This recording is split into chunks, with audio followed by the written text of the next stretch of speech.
the defense.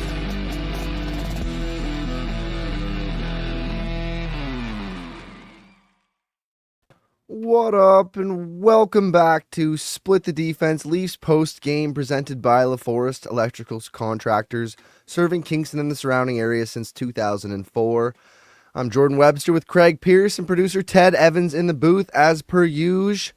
Thumbs up this episode for us, subscribe to our YouTube, leave us a comment.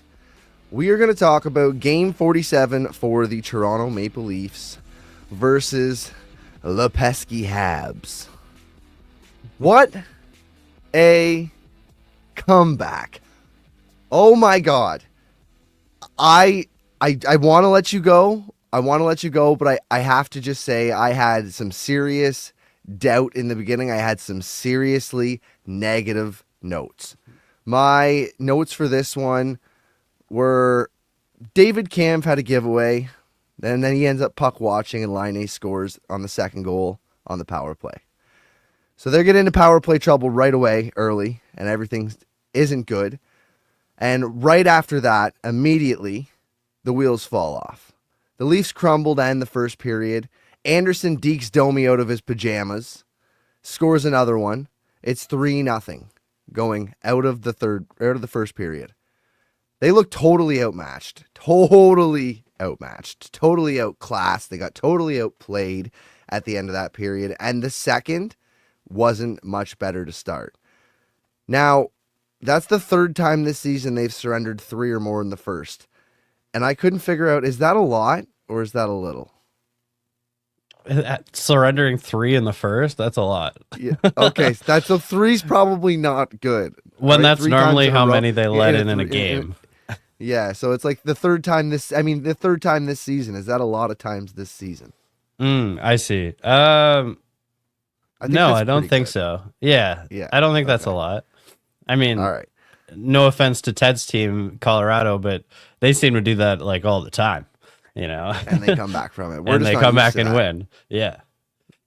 Anyways, the second was terrible as well. Second did not start much better. They couldn't create any sustained pressure. They could not keep the puck in the zone. It was one and dones over and over and over.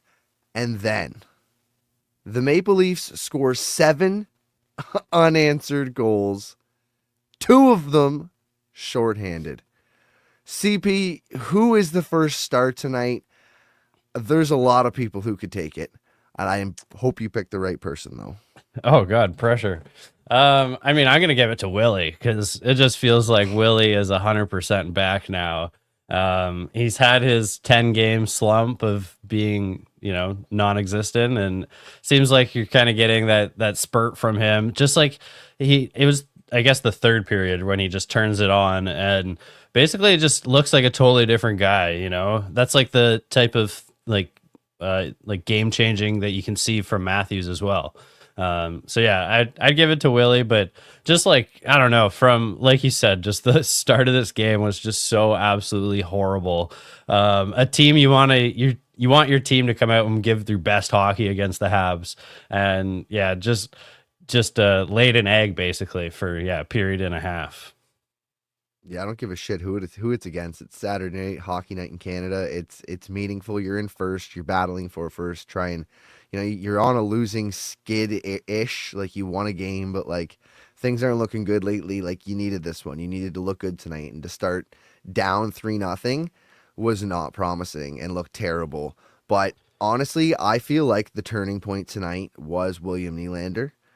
It was a really good second choice for first star. We'll get into that in a second. Okay. But William Nylander put on a one-man show, right? He took it end to end, scored the first goal, and then he started playing like a man possessed.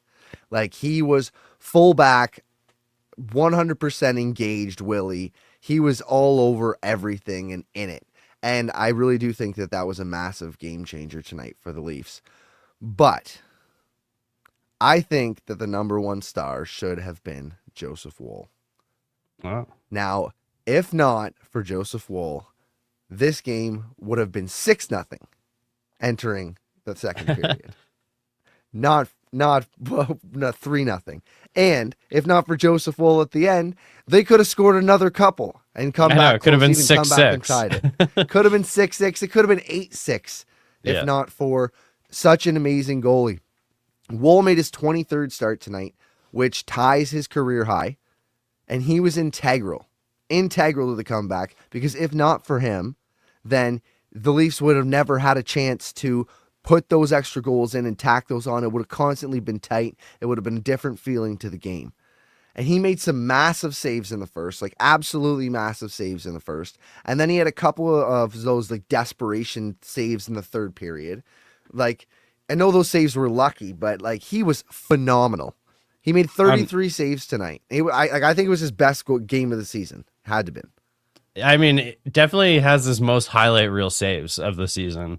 Maybe like combined, like it was pretty unreal. There wasn't even enough time for them to put together enough highlight packages to show every amazing save he made. Desperation save, like a couple of them just after being kind of like down and out, making his way to like be in the right position, and just puck hits him in the chest. And even though he has no idea where it is, just phenomenal stuff. The diving save where it hits a stick, and then they didn't even show the second save of that series where he dives back and I think gets it with his blocker or his glove.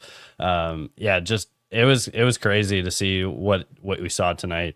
I feel he was a little bit like crazy to me at the beginning, which like it's hard to say it's his best performance of the year, but I mean, just like that's what you need from a number one guy, is just to hold on, even if it was shaky to start, to keep your team in it. And like, we haven't seen it very often, but this is a team that can score 5, 6, 7 goals in a game. So, I mean, in 2 periods. So yeah, I think definitely agree with you. I thought you were going to go with OEL as the second best choice for first star. So it's amazing. They got 7 goals tonight, and they came from all over. So we can take this one at a time. Bobby McMahon at $1.3 million. What a score. This guy is not a $1.3 million player. Like, he will never sign a contract. He like and his next deal. That will never happen ever again. He's very, very valuable, proven that he can put the puck in the back of the net. Then Nicky Bobby, another secondary scorer, scores again. And nice tip. Then you have Ekman Larson, finally scores a legit goal where he didn't poke check it through the guy's legs, or whatever other goal he must have scored at the beginning of the season, like 40 games ago or whatever. Yeah. And then you had David Kampf got a goal and the empty netter. You got Lorentz got a goal at the end of the game there. Lorentz's goal was also beautiful, by the way. Yeah, it was very nice. It was all secondary scoring tonight. This game was goaltending and secondary scoring. And I know that when the Stars showed up and Matthews got one. He got one, right? Yeah. Yes. Matthews got one. Beautiful snipe from, or actually, no, not as nice as I thought it was initially, but still really nice shot from up at the blue line. So, yeah. And Willie got one. Now there's JT's out. Marner was obviously all over all of these plays, but it was secondary scoring and goaltending that won the game tonight. And that's just a breath of fresh air, because this team was really starting to look stale. Again, though, like it's the Habs. Like, they looked like a team that was on fire to start the game. They completely outclassed, completely outmatched, completely outplayed the Leafs to start the game. They looked really good. But they obviously can't keep it up, and that's why they're losing games, right? They're not in anywhere contention for a division spot. They're fighting in the wild card. So, with that being said, do you put too much into this win? Do you just take your wins when you can and enjoy it? How do you feel overall about this game? Is it a big faith restorer for you? Yeah, I mean, there's 2 parts here. I mean, the Habs are kind of like the Lane Hudson experiment, like they, I think, have a number 1 defenseman in that guy, but at the moment he's pretty horrible in his own end.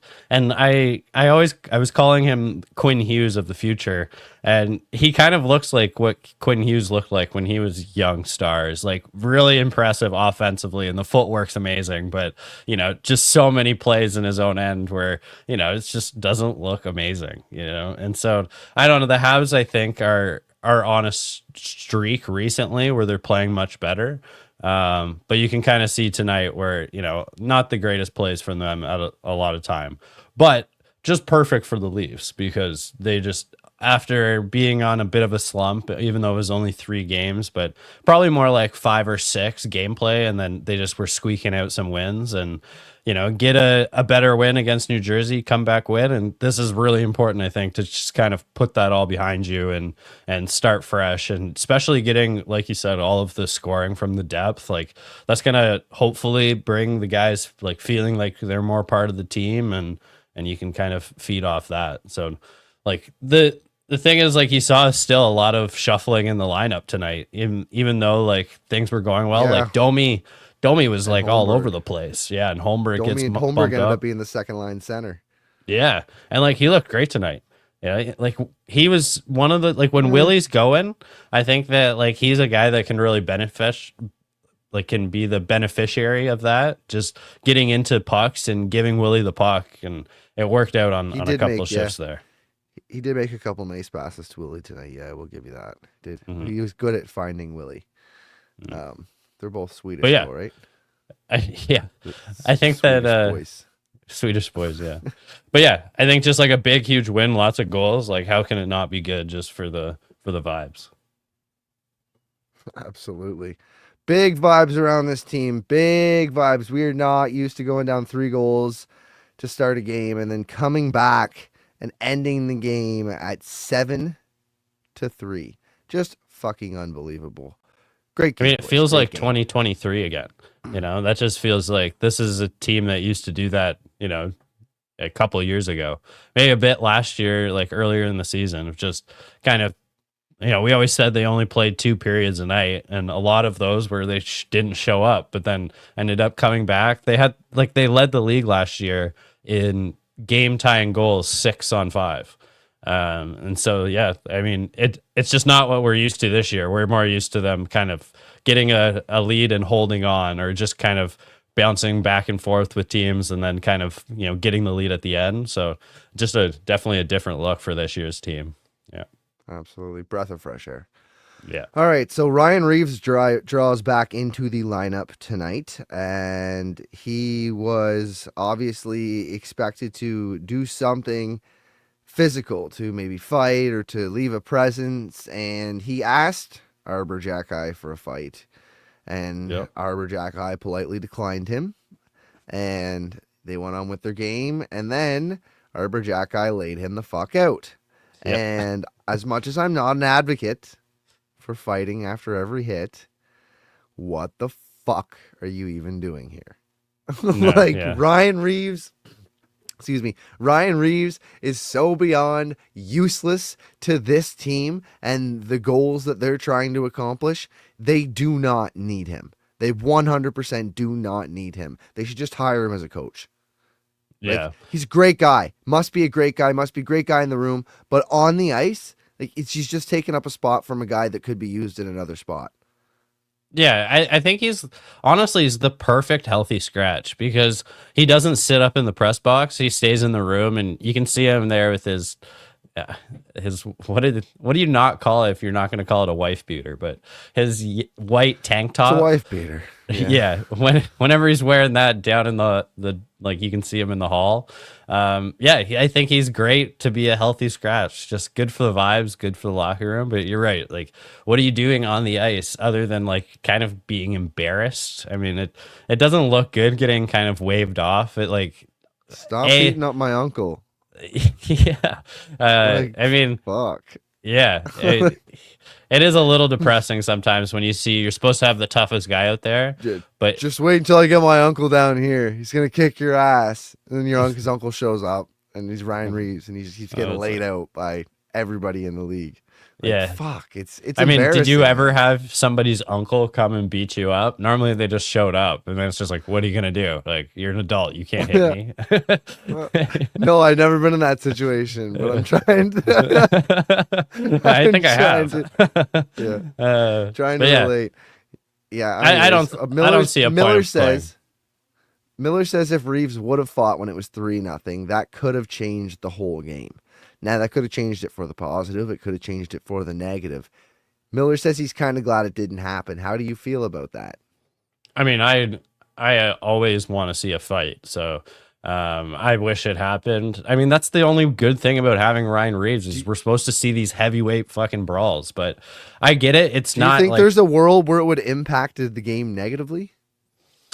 I mean, like, hard to say. I mean, just like obviously you would have not the outcome of tonight because something would have been different, but I don't know. I think if it would have been a mistake for Jack Eye to take that fight just because the momentum was like so obviously in their favor. So I don't know. Like, it's just weird to think if it could have changed something negatively, but I just like I think Ryan Reeves affects the team kind of negatively just because like what are you doing out here? And I think that's just the most obvious critique about him. So yeah, if no one's gonna fight him, and like we've seen this twice now, Hathaway shook him off. Now Jack Eye, who's a guy who's like actually could beat up Ryan Reeves, he shakes him off. Like I don't know, it's not 2014 anymore, I guess, and it's a little depressing to me because like I used to half watch the Leafs just for the brawls, you know, like when Colton Orr Oh, and Fraser McLaren were on this team.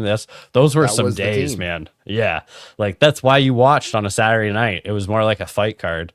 But I get it. It's different now. You know, it's a different team. But I wish it wasn't totally gone. Like even like when the Hathaway thing happened, I just wish that was like a bit of a thing because I was excited about it. You know, I just like it was like, Yeah, we oh, got the some shit to potential. stir. Yeah, Yeah, finally, yeah. gives like Something's some gonna happen here, anxiety but to the no, game, but no. those days are kind of just gone, which is yeah, a little sad. Yep, fucking nothing. Yeah, it's just sad. So Patches takes a puck off the head. He played the rest of the Yeah, game, right? yeah. I mean, Yeah, I can't that's believe he did. insane. Yeah, especially the Yeah, way he looked on the bench. Like he was, I thought he was looking at his jersey to see what team he was on. I like he was in a rough spot. I think for until like the end of the second there. So I mean, good on him to come back out, but I mean, not necessary. We're not even getting the full version of Pacioretty before he gets a puck to the dome. So yeah, I don't know. I'm not sure what to think about Pacioretty at the moment. Hope he's okay though. I'm really. It's a great way to put it. I'm not really sure where anybody can be on Pacioretty at the moment. He is probably not in his full form. He's probably in Yeah. like limp mode, if you will. Your car goes into limp Well, mode and it'll drive, but it's not great. You can tell things yeah, aren't going well. it's breaking down. But it's breaking down. I honestly think that a lot of it has to do with his bonus, and once he hits that bonus, we're going to see a lot more rest time for Patches going into the end of the season. Yeah. But I'm sure he wants to play as many games as he can to try and make that extra money because that's obviously a big part of it, right? Yeah, for And sure. you really can't blame him. And it's like there's guys, I guess, but like, is anybody that you're gonna bring up gonna be that much better than what Pacioretty can bring? That much better. I'm not sure. It's just like it's just such a night and day difference from what we have seen from him as far as just the physicality he brings. So, I mean, if you can, like, I just He think just he's went not back to bringing being much average. more. Yeah, I mean, and he's not really producing offensively. So, I don't know. He's just a guy out there. He's more like Holmberg without the speed and defensiveness. So, yeah, is there someone I think should be in there instead of him? I'm not sure. It's just I wanted him to be kind of a guy that in the playoffs could bring that physicality if he wasn't going to be a scorer on this team. So, but yeah, I don't know. Does that maybe the team thinks that he can still bring that, and they know he's in limpo mode, but I don't know. Oh well, I don't know. Maybe they're too close to it. I don't know. We watched a We lot of need video. They guys. should be able to tell.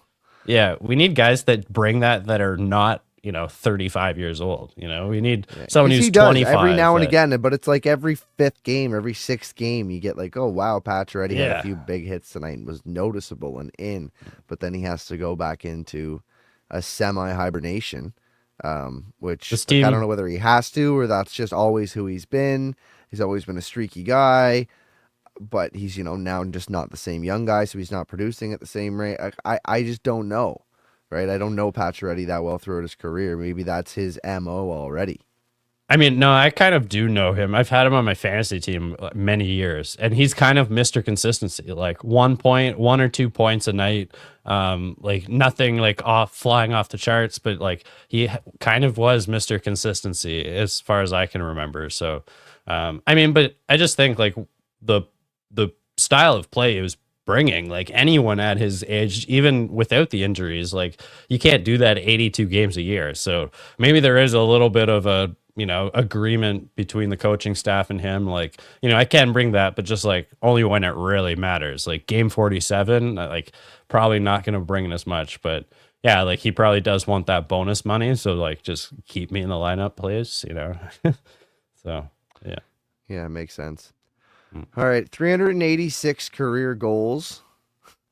First career shorthanded goal for Austin Matthews tonight. Can you believe that? I mean, 60 goals and 15. It was 70 goals in a season almost. Yeah. 69 goals in a season and no shorthanded goals. This is his first shorthanded goal he scored tonight. He's got 7 goals in his last 8 games now since returning from injury. He absolutely is on fire, but isn't it just wild? The topic of conversation should be how fucking crazy it is that he's got almost 400 career goals. He's played on the penalty kill for 2 or 3 years now, and this is his first shorthanded goal. Yeah, I mean, definitely hasn't played as much on the PK than like this year. So I think that it's not super surprising because there's just not a lot of shorthanded goals scored, which is nuts because he's literally had Selke nominations and he's not playing. He wasn't playing the PK before. Like that's just. I know that actually is kind of crazy. Yeah, probably part of the reason why he didn't win it, but yeah, I mean, I'm not so shocked at that, but at the same time, like I'm not sure how many goals like do most star players have shorthanded. No, I mean, I guess, but I'm sure ones who like people like Brad Marchand and Patrice Bergeron in their heyday were scoring a shit ton, right? They were good two-way players. Yeah. So, like, yeah, fair enough. I don't know, maybe not a shit ton, but like more than one, more than one in 400. Yeah, that's fair enough. That's all I'm saying. So that's pretty nuts. What about Montembeault tonight? Montembeault in our 4 nations. Yeah, Team Canada goal. Yeah, that's not good. That's gonna be our back goal. That's gonna be our backstop. Like, what do you expect there? Like, there's got to be doubt for Montembeault, is there not? Oh yeah, definitely for me. I mean, like, it's funny that guys like Logan Thompson and a few others got overlooked. I feel like it was just such a pool of a bunch of guys that are kind of the same. And like whoever's they can all kind of go on their streak and play well. So, yeah. Any chance you think Montembeault got picked because he plays for the Habs? I mean, did he get picked because he got a shutout against the Leafs? That was my thought. Maybe. Yeah. I don't know, man. Yeah. It's there's also these. Him? Yeah, there's a lot of like goalie experts that like because he's young, they see something that like is a developing talent. So maybe they see him more as like the goalie of the future. I don't know how many games is he gonna get. Who's our other goalies actually? Like I don't even know. I kind of forget. I know that's it's pretty weak though. Yeah, I Aiden Hill and the Blues guy that I don't like, Bennington. Yeah, Binnington. Oh yeah, Binnington can go on streaks. Yeah, like Binnington can be the best goalie in the league or the like worst goalie by a long shot. So Aiden Hill, I mean, I don't know. He was good like a year or two ago, but yeah, not as good as the Americans got it. That's for sure. Hellerbuck would have been nice to be Canadian. I can't believe Logan Thompson is one person for the Washington Capitals. I can't believe that he's not in consideration. He's had a hell of a season. They are a great team. Is this team locked? I don't see why not. It's not like we have crazy rules based around this tournament, like years long rules, like the Olympics or like. They should just fucking switch it up. Bring in Mackenzie Blackwood and let's go fuck them up. Like, you've sucked recently, bud. Like you're out. You know, we're going with the guy that has a shutout recently. Yeah, exactly. Let's toss in Blackwood in there too as well. That'd be great. Hey, good Canadian kid there. Hey, man, and he's been on a tear. I mean, that's actually a good call. I totally didn't even register he's Canadian. Yeah. It's too bad they had to set the rosters so early. He's the best goalie on Yeah. all my fantasy teams now. I just like swooped him up as soon as he got traded, and it's just been a gold mine for me. So, do you have anything else you want to talk about over this game here? I think I'm out of notes. No, the not late really. puck drop. The late puck drop. Oh, Holy shit. yeah, Jesus. Can we play hockey in Montreal? Does it have to be a half an hour intro every single time we play in Montreal? Like, it's just nuts. Saturday nights are especially the worst. So what was puck drop tonight? Like 7:18? Yeah. Holy shit, guys. Let's get going. We had a I feel like- 9:30 game the other night, Avs in Edmonton, and because of another broadcast, because it was a national broadcast, puck drop got pushed to 9:50. Fucking Oh my pissed me God. off. Yeah, it was ridiculous. I mean, at least there was a reason, though. You know, like this is just like they're just late. Like I don't know the reason, but they just start late. Like if you watch a baseball game, if it says 7:07, that friggin' first pitch is getting thrown at 7:07, maybe Right. 7:08. You know, I'll give them a grace of a minute. But the NHL is like, yeah, game starts at 7. Be there, and it's like. Okay, but like you don't even start like drop the puck. Like it's anywhere between 7:10 and 7:20. The rap's like, It's oh, just let me like- find my Apple Watch. Like, I know. I still need to I don't find my Apple understand it. Watch. Like, fuck, what are they doing? Yeah, for the longest time I thought it was the broadcasters like being like, "Oh, we need to say our like 2 cents before the game." But it's like the more I watch, it's like they're just filling time. Like I don't know what's happening in this arena, but like come on guys, get to it. I'm And just like I glad we complain never about this. set- I'm glad we never set a start time for us. Yeah, that's fair enough. Yeah, would but miss that they're all professionals. the time. Okay, you guys are dealing with me here, so yeah, there you go. Yeah. Well, technically, I guess, yeah, I don't know. Technically, we're professionals. not me. You guys are I professionals. mean, technically. I'm a guy that has a mic plugged into his computer. That's it. All right, fair enough. All right, let's get the hell out of here. Yeah. That was a great game. We'll be back. It's Monday against the Lightning. That should be a good one. That's another prove it game, game within the division, another one you want to win. So Mhm. I expect that to be another maximum effort game, and the Leafs are going to blow it. I expect a 4-1 loss or something like that. It's still But so anyways- crazy that you're like it's a Go ahead. Tampa game and there's no Stamkos there. Like that just feels I know. still so wrong. But I guess they still have Point and Kucherov and Hedman, so Mm-hmm. three-headed beast is still there. But They do, and now McDonough's back as well from that cup winning Right. era. yeah. So they still Yeah. got some And guys. Sorelli normally always has like the game of Sorelli. his life against the Leafs. So Yeah, Yeah. Hagel. What did yeah, he that say? guy too. Yeah, he jinxed the one time. I will never forget that. We played that on our show. Brandon Hagel said a total jinx, and during Mm-hmm. the second period, the Leafs came back and beat them in the third. That was just wonderful. Have to look back on that. Look back on our post-game episodes. Anyways, let's wrap this one up. Thanks for joining us for Split the Defense, Leafs post-game presented by Laforest Electrical Contractors, serving the Kingston and surrounding areas since 2004. Leave us a comment, hit that like button, subscribe on YouTube, and listen to us in podcast form very soon. Until next time, peace. Later. Follow the boys on Twitter at STDPWebby, at Craig D. Pearce, and at Ted_is_show.